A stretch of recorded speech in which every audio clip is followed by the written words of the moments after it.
SM কক্ষ YouTube চ্যানেলে তোমাদের সবাইকে স্বাগত। আজ দেখো আমি 4 তারিখ এবং 5 তারিখ জুলাই মাসের পুরো কারেন্ট অ্যাফেয়ার্সটা একসাথে নিয়ে এসেছি, ঠিক আছে? আর এই ক্লাসটি তুমি যদি এসএসসি এক্সাম দাও বা রেলওয়ে দাও বা ব্যাংকিং দাও বা ডাব্লিউবিসিএস দাও বা মিসলেনিয়াস পরীক্ষা দাও বা স্টেটের যে কোনো এক্সাম দাও না কেন, ভেরি ভেরি ইম্পর্টেন্ট, ঠিক আছে? আর দেখবে রিসেন্ট জিডি এবং আরআরবি এনটিপিসির আন্ডার গ্র্যাজুয়েটে যে এক্সামটা হয়েছে, কি কি ধরনের কারেন্ট অ্যাফেয়ার্স ওখানে জিজ্ঞেস করেছে, তার উপর বেস করেই আমি এই ক্লাসটা নিয়ে আসি, যেগুলো ইম্পর্টেন্ট টপিকটাই নিয়ে আসি। তোমরা ওই ছোট্ট ভিডিওটা দেখবে, তাহলে বুঝতে পারবে আমি তোমাদের জন্য মানে কতটা মেহনত করছি আর কত ইম্পর্টেন্ট কারেন্ট অ্যাফেয়ার্স নিয়ে আসি এখানে। তাই চ্যানেলটি অবশ্যই সাবস্ক্রাইব করে নিও যারা এখনো নতুন সাবস্ক্রাইব করোনি। তো চলো আমরা এক এক করে দেখে নিই। দেখো, প্রথম প্রশ্ন দেখো, বিশ্ব আবহাওয়া সংস্থা, এটা হচ্ছে WMO অর্থাৎ ওয়ার্ল্ড মেট্রোলজিক্যাল অর্গানাইজেশন, ঠিক আছে? এর সর্বোচ্চ বৈজ্ঞানিক সম্মান IMO প্রাইজ কাকে প্রদান করা হবে? মনে রাখবে option D correct, doctor Florence র্যাবিয়ারকে, ঠিক আছে? এই নামটা কিন্তু মনে রাখবে, ডক্টর ফ্লোরেন্স র্যাবিয়ারকে। পুরো ডিটেল ব্যাখ্যা আমি এখানে দিয়ে দিচ্ছি, ব্যাখ্যাটা দেখে নিই চলো আমরা। দেখো, ফ্রান্সের বিখ্যাত আবহাওয়াবিদ ডক্টর ফ্লোরেন্স র্যাবিয়ারকে, শুধু এই নামটা মনে রাখবে তাহলে যথেষ্ট। দেখো, ওয়ার্ল্ড মেট্রোলজিক্যাল অর্গানাইজেশন এর সর্বোচ্চ বৈজ্ঞানিক সম্মান ইন্টারন্যাশনাল মেট্রোলজিক্যাল অর্গানাইজেশন। দেখো, ইন্টারন্যাশনাল IMO যে প্রাইস ছিল না, IMO ফুল ফর্মটা মনে রাখবে কিন্তু, ইন্টারন্যাশনাল মেট্রোলজিক্যাল অর্গানাইজেশন, এই প্রাইজের জন্য নির্বাচন করা হয়েছে আর কি, বা নির্বাচিত করা হয়েছে। দেখো, IMO প্রাইজকে আবহাওয়া বিজ্ঞানের সর্বোচ্চ আন্তর্জাতিক সম্মান হিসেবে গণ্য করা হয়। একে অনেক সময় মেটিওলজি এর নোবেল প্রাইজও বলা হয়, ঠিক আছে? দেখো, কেন দেওয়া হয়েছে একটু দেখে নাও, অবদানটা কি ওনার। দেখো, তিনি numerical weather prediction, satellite observation, data assimilation, ঠিক আছে, এবং আর্টিফিশিয়াল ইন্টেলিজেন্স অর্থাৎ যাকে বলে AI ভিত্তিক ওয়েদার ফরকাস্টিং এর উন্নয়নে গুরুত্বপূর্ণ অবদান রেখেছেন। ওই জন্য ওনাকে নির্বাচন করা হয়েছে বা নির্বাচিত করা হয়েছে, ঠিক আছে, এই প্রাইজের জন্য। দেখো, তিনি 2016 থেকে 2025 সাল পর্যন্ত Europe centre for medium range weather forecast এর ডিরেক্টর জেনারেল হিসাবে দায়িত্ব গ্রহণ করেন, এবং তিনি বর্তমানে দেখো ইউকে মিট অফিসের নন এক্সিকিউটিভ ডিরেক্টর। তাহলে ভেরি ভেরি ইম্পর্টেন্ট, এই পয়েন্টগুলো শুধু একবার দেখে নাও, ঠিক আছে? মেন পয়েন্ট এটাই মনে রাখবে যে IMO অর্থাৎ ইন্টারন্যাশনাল মেট্রোলজিক্যাল অর্গানাইজেশনের প্রাইজ কে পেল? Doctor Florence Rabier. কোথাকার তিনি? দেখো, কোথা থেকে বিলং করে? ফ্রান্স থেকে, ঠিক আছে? আর এইটা একটু ইম্পর্টেন্ট, WMO কত সালে প্রতিষ্ঠিত হয়েছিল? মানে 1950 সালে, ঠিক আছে? সদর দপ্তর কোথায়? দেখো, জেনেভা, সুইজারল্যান্ডে, জেনেভাতে, ঠিক আছে? এটি UN এর অধীনে একটা সংস্থা, মনে রাখবে, যা জলবায়ু, আবহাওয়া এবং জলসম্পদ সংক্রান্ত আন্তর্জাতিক সহযোগিতাকে কি করে? বৃদ্ধি করে থাকে। দেখো, কুইক নোটের আকারে দিয়ে দিচ্ছি যাতে তোমাদের বুঝতে আরো সুবিধা হয়। তাহলে IMO প্রাইজ কে জিতলো? ফ্লোরেন্স র্যাবিয়ার, তাই তো? ডক্টর, ফ্রান্স থেকে বিলং করে। দেখো, IMO প্রাইজ এটা কি? আবহাওয়া বিজ্ঞানের সর্বোচ্চ আন্তর্জাতিক পুরস্কার, একে নোবেলও বলা হয়। দেখো, এটা বলেছে নোবেল প্রাইজও বলা হয়, মেট্রোলজি নোবেল প্রাইজ আর কি। IMO প্রাইজ প্রতিষ্ঠিত 1956 সালে। WMO কত সালে প্রতিষ্ঠিত? 1950 সালে। এটা মনে রাখবে, ভেরি ভেরি ইম্পর্টেন্ট এই পার্টটা, প্রশ্ন পড়েছে এখান থেকে। সদর দপ্তর জেনেভা, সুইজারল্যান্ডে লোকেটেড। গুরুত্বপূর্ণ অবদানটা মনে রাখবে, কেন দেওয়া হলো ওনাকে? না, numerical weather prediction, satellite observation, data assimilation, AI based weather forecasting এর জন্য ওনাকে এই অ্যাওয়ার্ডটি প্রদান করা হয়েছে। 2 নম্বর প্রশ্ন দেখো, ভেরি ভেরি ইম্পর্টেন্ট, হুল দিবস কোন ঐতিহাসিক বিদ্রোহের স্মৃতিতে পালন করা হয়ে থাকে? ভেরি ভেরি ইম্পর্টেন্ট, মনে রাখবে সাঁওতাল বিদ্রোহ, অপশন ডি কারেক্ট, ঠিক আছে? হুল দিবস, তোমরা ইতিহাসের পাতায় আন্দোলনগুলি পড়েছো। দেখো, প্রতি বছর 30শে জুন, ভেরি ভেরি ইম্পর্টেন্ট তারিখটা মনে রাখবে, আমরা কি দিবস পালন করি? হুল দিবস, তাই তো? শব্দের অর্থ দেখো, হুল শব্দের অর্থ দেখো, সাঁওতাল ভাষা দেখো দিচ্ছে বিদ্রোহ বা বিপ্লব, ভেরি ভেরি ইম্পর্টেন্ট এটা। দেখো, 1855 সালে সাঁওতাল হুল অর্থাৎ সাঁওতাল রিবেলিয়ন এর স্মৃতিতে উদযাপিত হয়, ঠিক আছে? দেখো, এর সূচনা 30শে জুন 1855 সালে এটা শুরু হয়েছিল। কোথায়? এটা একটু মনে রাখবে, সাহেবগঞ্জ, বর্তমানে সাহেবগঞ্জ, ঝাড়খণ্ডে, ঠিক আছে? সিধু এবং কানুর নেতৃত্বে হয়েছিল। তাহলে কে কে নেতৃত্ব দান করেছিল? মনে রাখবে, সিধু অ্যান্ড কানু, ঠিক আছে? কোথায়? বর্তমানে ঝাড়খণ্ডে বিলং করে সাহেবগঞ্জ, ঠিক আছে? আর এই জায়গার নামটা একটু মনে রাখবে। বর্তমানে দেখো সাহেবগঞ্জ ঝাড়খণ্ড, কিন্তু আগে কোথায় ছিল? ভোগনাডিহি, ডিহো আর কি, ভোগনাডিহো। দেখো এই পয়েন্টটা দেখো, এই বিদ্রোহের প্রধান উদ্দেশ্য কি ছিল? ব্রিটিশ ইস্ট ইন্ডিয়া কোম্পানি, জমিদার ব্যবস্থা এবং মহাজনদের শোষণের বিরুদ্ধে সংগ্রাম করা। ঠিক আছে, দেখো বিদ্রোহী 3রা জানুয়ারি 1856 পর্যন্ত চলেছিল। পরে ব্রিটিশ সেনাবাহিনীর শক্তির মানে প্রয়োগ করে আর কি এদেরকে দমন করেছিল। ঠিক আছে, দেখো এই বিদ্রোহের কারণগুলি কি ছিল? সাঁওতালদের ঐতিহ্যবাহী জমি হারানো, তোমরা জানো জমি হরপ করে নিত, অতিরিক্ত খাজনা আদায় করতো, মহাজনদের উচ্চ সুদে ঋণ দিয়ে শোষণ করতো আর কি। ঠিক আছে, উচ্চ ঋণ দিয়ে শোষণ করত। এছাড়া ব্রিটিশ প্রশাসনের উপজাতীয় সামাজিক ব্যবস্থায় হস্তক্ষেপ। ঠিক আছে, উপজাতীয় যেসব সমাজ এসটি যে সমাজ, সেখানে কি করতো? ব্রিটিশরা হস্তক্ষেপ করতো। তোমরা জানো এখনো বর্তমানে সেখানে হস্তক্ষেপ চলে না, কিন্তু ব্রিটিশরা করতো, সেজন্যই কি হয়েছে? সে আন্দোলন হয়েছিল। হুল বিদ্রোহ বা হুল দিবস আমরা পালন করে থাকি, যেটা সাঁওতাল লিবারেশনের স্মৃতিতে। ঠিক আছে, তাহলে দেখো দিবসটা কি দিবস পালন করে থাকি আমরা? হুল দিবস। কবে? 30শে জুন। Very very important. দেখো কার স্মরণে? সাঁওতাল বিদ্রোহ যেটা হয়েছিল 1855 সালে, তারই স্মরণে সূচনা দেখো 1855 সালে হয়েছিল 30শে জুন। ওই জন্য 30শে জুনটাকেই আমরা পালন করে থাকি। স্থান কোথায়? বর্তমানে সাহেবগঞ্জ ঝাড়খণ্ডে, কিন্তু আগে বললে এটা হবে ভোগনাডিহো। ঠিক আছে, নেতা কে ছিল বা নেতৃত্ব কে দিয়েছিল? সিধু এবং কানু। ঠিক আছে, হুল শব্দ মনে রাখো, বিপ্লব বা বিদ্রোহ। আর কি লক্ষ্য কি ছিল না? ইস্ট ইন্ডিয়া কোম্পানি এবং জমিদার এবং মহাজনদের শোষণের বিরুদ্ধে আন্দোলন করা। তারা, তোমরা জানো সেই সময় কতটা মানুষকে অত্যাচার করতো, তার বিরুদ্ধেই আন্দোলন। 3 নম্বর প্রশ্ন দেখো, ভেরি ভেরি ইম্পর্টেন্ট। ভারতে ন্যাশনাল ডক্টরস ডে আমরা কবে পালন করে থাকি? ভেরি ভেরি ইম্পর্টেন্ট এটা। ন্যাশনাল ডক্টর ডে কবে পালন করে থাকি? মনে রাখবে 1 জুলাই, 1 জুলাই আমরা ন্যাশনাল ডক্টর ডে পালন করে থাকি। 1 জুলাই আমরা ন্যাশনাল ডক্টর ডে পালন করে থাকি। কার জন্মদিনের দিন? দেখো ভেরি ভেরি ইম্পর্টেন্ট এটা। দেখো দেখো এখানে লেখা আছে, দেখো এই দিবসটি বা এই দিনটি মহান চিকিৎসক, শিক্ষাবিদ, স্বাধীনতা সংগ্রামী এবং পশ্চিমবঙ্গের 2য় মুখ্যমন্ত্রী ডক্টর বিধানচন্দ্র রায়ের দেখো জন্মবার্ষিকী এবং মৃত্যুবার্ষিকী উপলক্ষে পালিত হয়। ঠিক আছে, ভেরি ভেরি ইম্পর্টেন্ট কিন্তু। তাহলে ডক্টর বিধানচন্দ্র রায়ের উপলক্ষে আমরা আজ 1 জুলাইকে আমরা ন্যাশনাল ডক্টর ডে পালন করে থাকি। 2026-এর থিমটা মনে রাখতে পারো, behind the marks who heals the healers. Very very important এটা। ঠিক আছে, কবে থেকে পালন করা হচ্ছে? দেখো 1991 সাল থেকে শুরু হয়ে গেছে, 1 জুলাই বা 1 জুলাই থেকে। ঠিক আছে, ডেটটা মনে রাখবে, 1 জুলাই। নেক্সট দেখো এই পয়েন্টটা very very important. Doctor Bidhan Chandra Roy IMA অর্থাৎ ইন্ডিয়ান মেডিকেল অ্যাসোসিয়েশন প্রতিষ্ঠা গুরুত্বপূর্ণ ভূমিকা পালন করেন। এটা মনে রাখবে এই পয়েন্টটা। 29 থেকে দেখো 30 এই সালে IMA অর্থাৎ ইন্ডিয়ান মেডিকেল অ্যাসোসিয়েশনের 2য় সভাপতি হয়েছিলেন তিনি। ঠিক আছে, এবং 1961 সালে দেখো তিনি ভারতরত্ন লাভ করেছেন। সালটা মনে কত সালে ভারতরত্ন পান? 1961। ভেরি ভেরি ইম্পর্টেন্ট এটা। ঠিক আছে, এবং 1962 সালেও BC রয় ন্যাশনাল অ্যাওয়ার্ড শুরু হয়, চিকিৎসা ক্ষেত্রে দেওয়া হয় এই অ্যাওয়ার্ডটা 1962 সালে শুরু। 61-তে তিনি কি পাচ্ছেন? ভারতরত্ন। 61 তিনি ভারতরত্ন পাচ্ছেন, এবং 62 থেকে দেখো BC রয় ন্যাশনাল অ্যাওয়ার্ড শুরু হয় বা চালু হয়। ঠিক আছে, দেখো কুইক নোটের আকারে দিয়ে দিয়েছি। তাহলে ন্যাশনাল ডক্টর ডে আমরা কবে পালন করে থাকি? 1 জুলাই, বিধানচন্দ্র রায়ের জন্ম এবং মৃত্যুবার্ষিকী উপলক্ষে পালন করে থাকি। প্রথম পালন 1991 সাল থেকে শুরু হয় আর কি। থিমটা মনে behind the marks who heals the healers. Very very important এটা। ভারতরত্ন 1961 সালে। BC রয় ন্যাশনাল অ্যাওয়ার্ড দেখো কত সালে স্টার্ট হয়েছে? 1962, মানে 1 বছর পরে। ভারতরত্ন পাচ্ছে 61-তে, 62 থেকে স্টার্ট হচ্ছে। আর IMA 2য় সভাপতি কখন হয়েছিল? তারিখটা মনে 1929 থেকে 30 এই সালটা। দেখো 4 নম্বর প্রশ্নটা দেখো, very very important. SE LEAPS platform কাদের ক্ষমতার জন্য তৈরি করা হয়েছে? ভেরি ভেরি ইম্পর্টেন্ট এই প্রশ্নটা, তোমরা জানো এটা একটা ইকোনমিক্সের প্রশ্ন। সি লিপস প্ল্যাটফর্ম, মনে হবে option C correct. Self help group অর্থাৎ SHG, তোমরা শুনেছো তো, ওমেন এন্টারপ্রেনিয়ার্সদের জন্য এটা শুরু হয়। ঠিক আছে, অপশন তাহলে সি কারেক্ট। দেখো বিস্তারিত ব্যাখ্যাটা দেখে নাও। রাষ্ট্রীয় গ্রামীণ বিকাশ সম্মেলন সিলিপস অর্থাৎ self help entrepreneur help for livelihood and enterprise application for prosperity and sustainability platform চালু করা হয়েছে। Very very important. ঠিক আছে, তাহলে কোথায় হলো এটা মনে রাখবে। সি লিপস কোথায় চালু করা হলো? মনে রাখবে রাষ্ট্রীয় গ্রামীণ বিকাশ সম্মেলনে।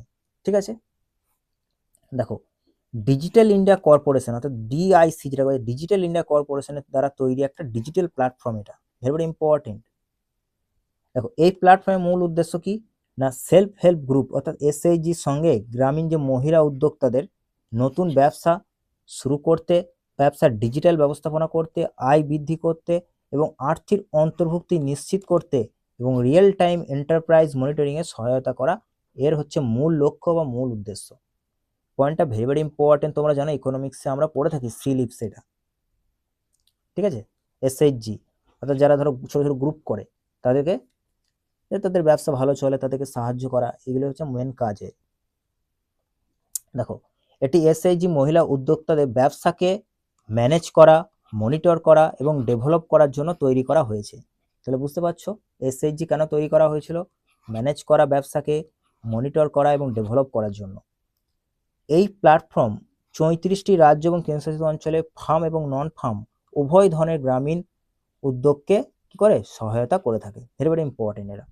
এছাড়া দেখো ডিজিটাল ইন্ডিয়া কর্পোরেশন একটি নট ফর প্রফিট কোম্পানি, ঠিক আছে, যা ডিজিটাল ইন্ডিয়া প্রোগ্রামের অধীনে বিভিন্ন ডিজিটাল প্ল্যাটফর্ম, ই গভর্নেন্স প্রজেক্ট, ইমার্জিং টেকনোলজি এর উন্নয়ন এবং বাস্তবায়নে কাজ করে থাকে, ঠিক আছে, এটা মনে রাখবে। তাহলে আশা করছি তোমরা বুঝতে পারছো, পুরো ক্লাসটা দেখো তাহলে তোমাদের পুরো বিষয়টা ক্লিয়ার হবে। দেখো আমি কুইক নোটের আকারে এখানে দিয়ে দিচ্ছি পুরো বিষয়টা। প্ল্যাটফর্মের নামটা মনে রাখবে সিলিপস, ঠিক আছে। ফুল ফর্ম মনে রাখবে, পড়তে পারে self help entrepreneur livelihoods and enterprise application for prosperity and sustainability, very very important, ঠিক আছে। লঞ্চ কোথায় হলো দেখো রাষ্ট্রীয় গ্রামীণ বিকাশ সম্মেলনে, ভেরি ভেরি ইম্পর্টেন্ট এটা। রাষ্ট্রীয় গ্রামীণ বিকাশ সম্মেলন কোথায় হলো, রিসেন্ট হলো, আগের ক্লাসে পড়েছি, তোমরা অবশ্যই কমেন্ট করে জানাবে। দেখো কে ডেভেলপ করলো, ডিজিটাল ইন্ডিয়া কর্পোরেশন। আর বেনিফিশিয়ারি কারা কারা পাবে, যারা এসএইচজি ওমেন এন্টারপ্রেনিউরসরা রয়েছে তারা পেয়ে যাবে এটা। কাদেরকে সাপোর্ট প্রদান করে থাকে এটা, বিজনেস যারা ম্যানেজমেন্ট, ঠিক আছে, financial illusion, real time monitoring এসব ক্ষেত্রে এদেরকে সাপোর্ট করে থাকে। কাদেরকে, যারা বিজনেস করছে যেসব মহিলারা তাদেরকে সাপোর্ট করে থাকে, ঠিক আছে। দেখো 34টি স্টেট এবং ইউটিতে এটা কভারেজ দিয়ে থাকে এবং 2016 সালে এসেছিল ডিআইসি প্রতিষ্ঠিত হয়েছে, অর্থাৎ ডিজিটাল ইন্ডিয়া কর্পোরেশন কত সালে প্রতিষ্ঠিত হয়েছিল মনে রাখবে 2016 সালে। সদর দপ্তর কোথায়, নিউ দিল্লিতে। দেখো 5 নম্বর প্রশ্ন, very very important. Central board for direct taxes অর্থাৎ সিবিডিটি এর চেয়ারম্যান হিসাবে কাকে পুনর্নিয়োগ করা হয়েছে, যিনি ছিলেন তাকে আবার নিয়োগ করা হয়েছে, কাকে মনে রাখবে। এর সঠিক অ্যান্সার হবে অপশন বি কারেক্ট, রবি আগারওয়াল। এর সঠিক অ্যান্সার কি হবে, রবি আগারওয়াল, ঠিক আছে। দেখো দেখো বিস্তারিত ব্যাখ্যাটা আমরা দেখে নিই। 1988 ব্যাচের দেখো আইআরএস অর্থাৎ ইন্ডিয়ান রেভিনিউ যে সার্ভিস এর কর্মকর্তা রবি আগারওয়ালকে সেন্ট্রাল বোর্ড অফ ডাইরেক্ট যে ট্যাক্স, জিএসটি কি ধরনের ট্যাক্স তোমরা অবশ্যই কমেন্ট করে জানিও, ঠিক আছে, কমেন্ট করে জানিও। দেখো ডাইরেক্ট যে ট্যাক্স তার চেয়ারম্যান হিসেবে পুনরায় ওনাকে নির্বাচন করা হয়েছে, পুনর্নিয়োগ করা হয়েছে আর কি। দেখো 1 জুলাই 2026 থেকে ওনাকে 31 ডিসেম্বর 2026 পর্যন্ত পুনর্নিয়োগ করা হয়েছে। 2 নম্বর দেখো তিনি প্রথমবার জুন 2024-এ সিবিডিটি অর্থাৎ সেন্ট্রাল বোর্ড অফ ডাইরেক্ট ট্যাক্সের চেয়ারম্যান হিসেবে দায়িত্ব পেয়েছিলেন, গ্রহণ করেছিলেন আর কি, ঠিক আছে। সিবিডিটি হলো মিনিস্ট্রি অফ ফাইন্যান্সের ডিপার্টমেন্ট অফ রেভিনিউ এর অধীনে ভারতের ডাইরেক্ট ট্যাক্স সংক্রান্ত সর্বোচ্চ নীতি নির্ধারণকারী একটা সংস্থা, মনে রাখবে এটা। সিবিডিটি কত সালে প্রতিষ্ঠিত, 1964 সালে, ঠিক আছে। কোন অ্যাক্টের অধীনে আসে এটা মনে রাখবে, control board of revenue act 1963 এর অধীনে এটা আসে। সদর দপ্তর কোথায় লোকেটেড, নয়াদিল্লিতে, ভেরি ভেরি ইম্পর্টেন্ট, মনে রাখবে সদর দপ্তর কোথায় লোকেটেড, নয়াদিল্লিতে। তো দেখো পুনর্নিয়োগ কাকে করা হয়েছে, রবি আগারওয়ালকে। কত নম্বর ব্যাচ এটা মনে রাখার কোনো দরকার নেই, মেয়াদটা একটু মনে রাখতে পারো, 6 মাসের জন্য বাড়িয়ে দেওয়া হয়েছে আর কি। 31 ডিসেম্বর 2026 মতো করা হয়েছে ওনাকে। প্রথম 2024 জুন মাসে নিয়োগ করা হয়েছিল। সিবিডিটি ফুল ফর্মটা মনে রাখবে, central board of direct taxes, ministry finance ministry department of revenue আন্ডারে হয়ে থাকে এটা। আর সিবিডিটি প্রতিষ্ঠিত হয়েছিল 1964-তে আর হেডকোয়ার্টার নিউ দিল্লিতে। Very very important. 6 নম্বর প্রশ্ন দেখো দিল্লি গভর্নমেন্টের monument adaptation scheme, Delhi government একটা স্কিম করেছে, মনুমেন্ট অ্যাডাপ্টেশন স্কিমের লঞ্চ করেছে আর কি। এর উদ্দেশ্য কি না তোমরা দেখেই বুঝতে পারছো, এর উদ্দেশ্য কি হবে, ঐতিহ্যবাহী যেসব স্মারক সংরক্ষণ এবং রক্ষণাবেক্ষণ নিশ্চিত করা আর কি, যেসব আর কি মনুমেন্ট রয়েছে আমাদের দিল্লিতে তাদেরকে সংরক্ষণ করা এবং রক্ষণাবেক্ষণ করা, এটাই হবে, তাই না? দেখো এই জায়গাটা একটু দেখে নাও, কুইক নোটের পয়েন্টটা। দিল্লি চিফ মিনিস্টারের নামটা বলো, অবশ্যই দিল্লি চিফ মিনিস্টারকে নামটা কমেন্ট করে জানিও তোমরা। মনুমেন্ট অ্যাডাপ্টেশন স্কিম লঞ্চ করেছে দিল্লি গভর্নমেন্ট, ঠিক আছে। দেখো কত মনুমেন্টকে কভার করবে, 75টা হিস্টোরিক্যাল যে মনুমেন্ট তাকে কভার করা হবে। উদ্দেশ্য কি, হেরিটেজ আমাদেরকে কনজারভেশন করা অ্যান্ড মেনটেন্স করা আর কি। দেখো মডেলটা মনে রাখবে, কোন মডেলে কাজ হবে, পাবলিক প্রাইভেট পার্টনারশিপ, পিপিপি, ঠিক আছে। ফোকাস কি, ট্যুরিস্ট ফ্যাসিলিটিকে আরও ইমপ্রুভমেন্ট করা। নেক্সট প্রশ্ন দেখো, ভেরি ইম্পর্টেন্ট, সম্প্রতি আলোচনার মধ্যে থাকা মঙ্গলা পোর্ট, মঙ্গলা পোর্ট তোমরা জানো সম্প্রতি চর্চার মধ্যে আছে, এটি কোন দেশে অবস্থিত, বাংলাদেশ, ভারত, শ্রীলঙ্কা না মায়ানমার? তাহলে মনে রাখো অপশন এ কারেক্ট, বাংলাদেশে লোকেটেড, ঠিক আছে, মঙ্গলা পোর্ট। দেখো বিস্তারিত ব্যাখ্যাটা দেখে নাও, বাংলাদেশ ইকোনমিক জোন অথরিটি এবং China civil engineering construction corporation এর মাধ্যমে চায়না এবং Bangladesh Mongla port economic zone গড়ে তোলার জন্য একটা চুক্তি করেছে। তাহলে মঙ্গলা পোর্ট কোথায় লোকেটেড, বাংলাদেশে লোকেটেড, ভেরি ইম্পর্টেন্ট, ঠিক আছে। দেখো এই প্রকল্পটি বাংলাদেশের দক্ষিণ পশ্চিমে অবস্থিত মঙ্গলা পোর্টের নিকট গড়ে তোলা হবে। এর লক্ষ্য হলো ইন্ডাস্ট্রিয়াল অ্যান্ড ইকোনমিক জোনকে তৈরি করা। দেখো এই পয়েন্টটা একটু দেখে নাও, যে জমিটি আগে ইন্ডিয়ান ইকোনমিক জোনের জন্য নির্ধারিত ছিল, পরে সেটা মোহাম্মদ ইউনাস তোমরা জানো আগে সেখানকার পিএম ছিলেন, সেই সরকারের সময় সেই সিদ্ধান্তকে বাতিল করা হয়। এবং দেখো এই পয়েন্টটা, মঙ্গলা পোর্ট বাংলাদেশের দ্বিতীয় বৃহত্তম এবং দ্বিতীয় ব্যস্ততম সমুদ্র বন্দর, ঠিক আছে। তাহলে মঙ্গলা পোর্ট কি, বাংলাদেশের দ্বিতীয় বৃহত্তম এবং দ্বিতীয় ব্যস্ততম সমুদ্র বন্দর। এটা কোথায় লোকেটেড, বে অফ বেঙ্গলের তীরে, ঠিক আছে, সুন্দরবনের কাছে, ভারত বাংলাদেশ সীমান্ত কাছে আর কি লোকেটেড। ট্রেড এবং রিজিওনাল কানেক্টিভিটির জন্য এটা অত্যন্ত গুরুত্বপূর্ণ। কোথায় লোকেটেড, বাংলাদেশে, এটা দ্বিতীয় বৃহত্তম সমুদ্র বন্দর এবং দ্বিতীয় ব্যস্ততম সমুদ্র বন্দর বাংলাদেশের আর কি। কোথায় লোকেটেড, এটা বে অফ বেঙ্গলে লোকেটেড। কোথায় আছে, ভারত এবং বাংলাদেশ সীমান্তে এটি লোকেটেড। আর এর গুরুত্বপূর্ণ কেন না, ট্রেড অ্যান্ড রিজিওনাল কানেক্টিভিটির জন্য আর কি, ভেরি ইম্পর্টেন্ট। দেখো 8 নম্বর প্রশ্নটা দেখো, ভেরি ইম্পর্টেন্ট, ভারতের ভাইস চিফ এর আর্মি স্টাফ, দেখো ভাইস চিফ কিন্তু শুধু চিফ নয়, ভাইস চিফ এর আর্মি স্টাফ হিসেবে কে দায়িত্ব গ্রহণ করেছেন, ভেরি ইম্পর্টেন্ট, মনে রাখবে option D correct, lieutenant general Sandeep Jain.